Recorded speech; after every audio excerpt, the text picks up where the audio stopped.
Sandra Foss, and I work at the Athens Institute for Education and Research, which is a world association for academics and researchers.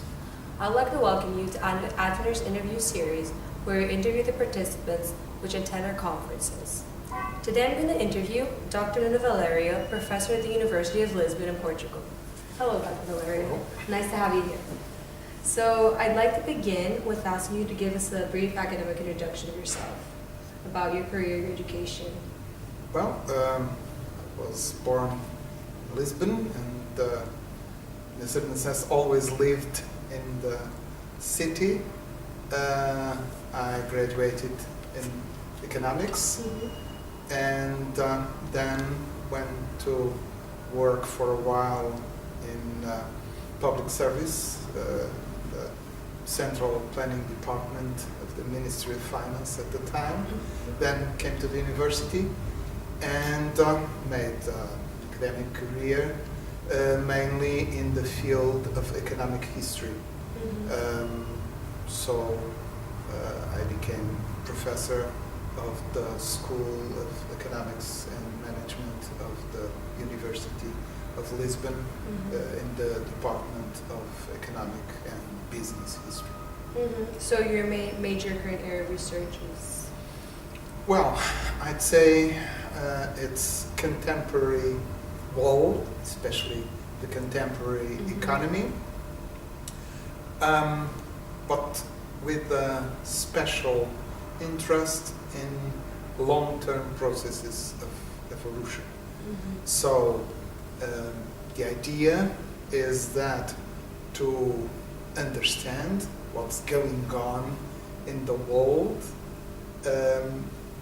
using a long-term perspective and, when useful, comparison with other epochs and other processes of human history, in which, of course, I am not directly a specialist and have to go to see the work of my colleagues, but which I try to connect and interpret with the evolution of contemporary economy. Okay. So tell us a few words about your presentation at the conference. Well, that's along these lines. Yeah. The theme, main topic is contemporary globalization.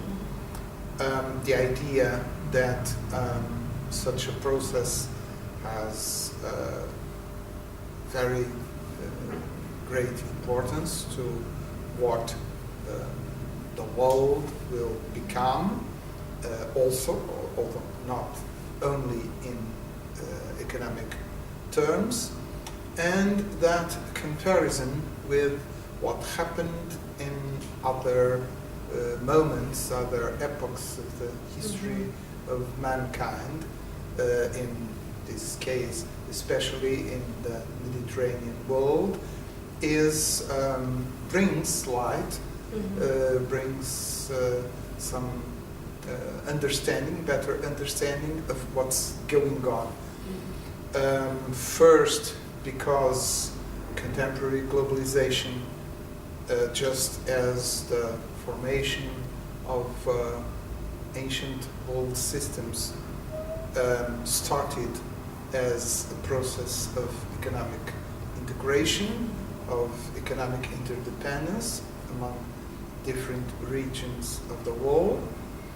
Then, because this economic interdependence brought attempts at political unification, which in old times, ancient times, even gave rise to huge empires that linked all regions that were connected to certain trade systems.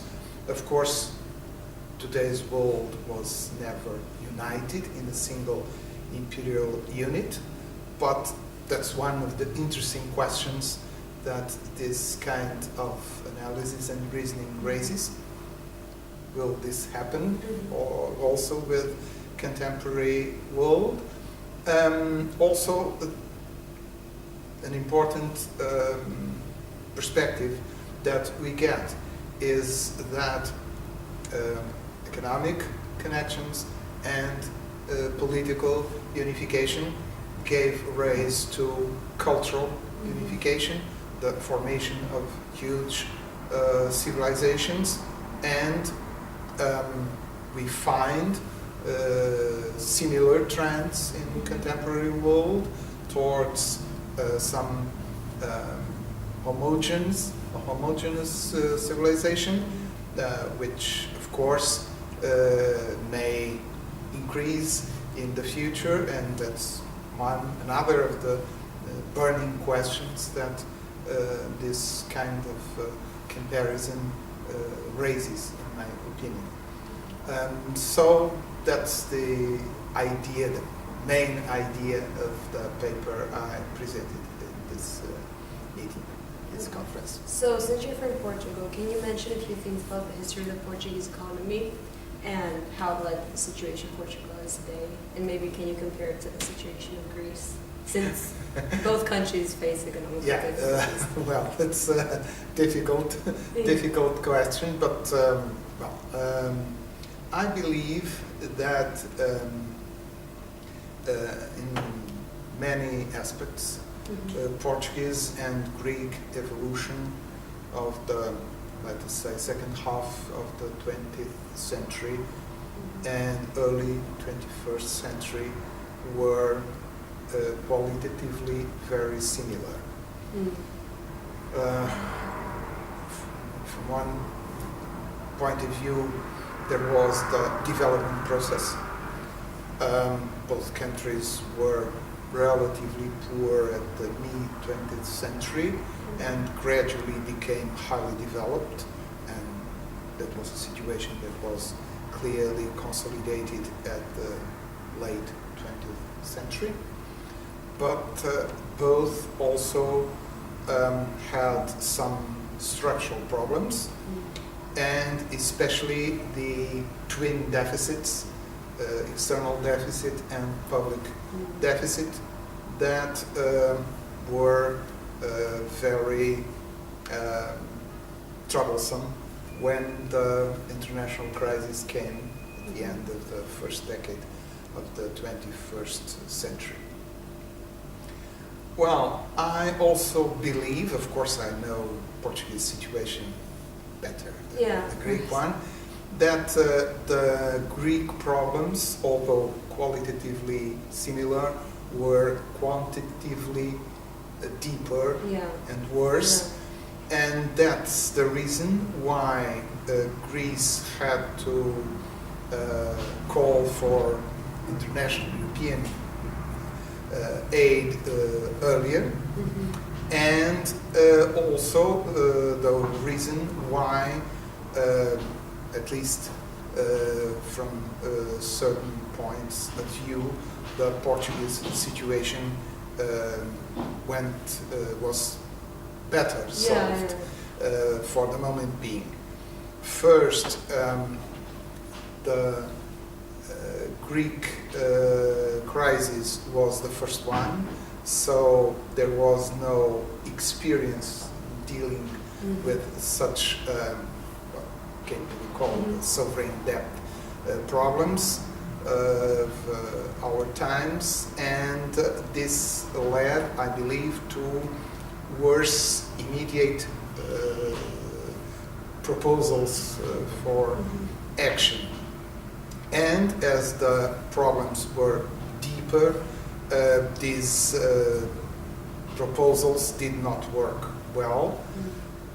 While in the Portuguese case, some concerns that did not exist in the Greek case were taken into question, and it was also possible to overcome more easily part of the problems.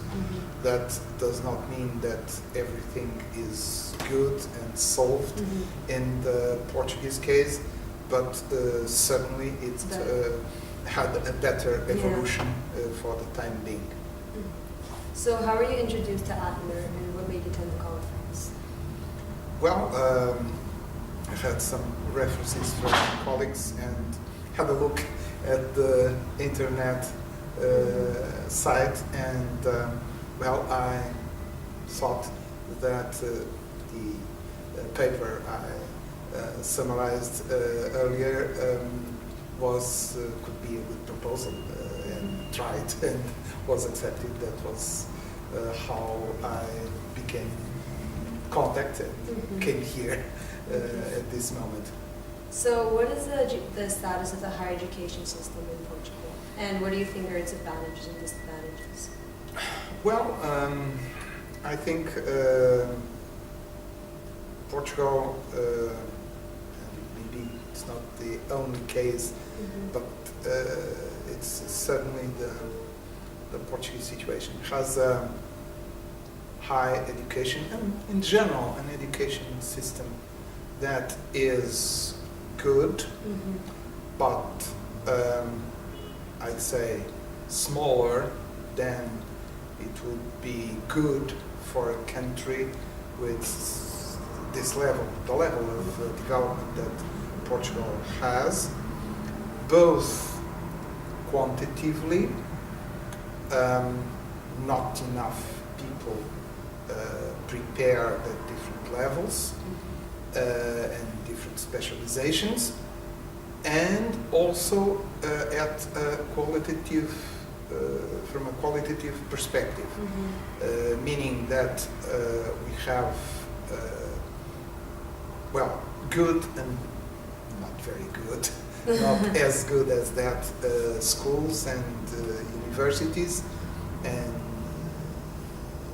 this is certainly a problem that I believe that the Portuguese society must overcome, so that the high level of development may be further consolidated and all short-term problems consistently overcome. Thank you very much.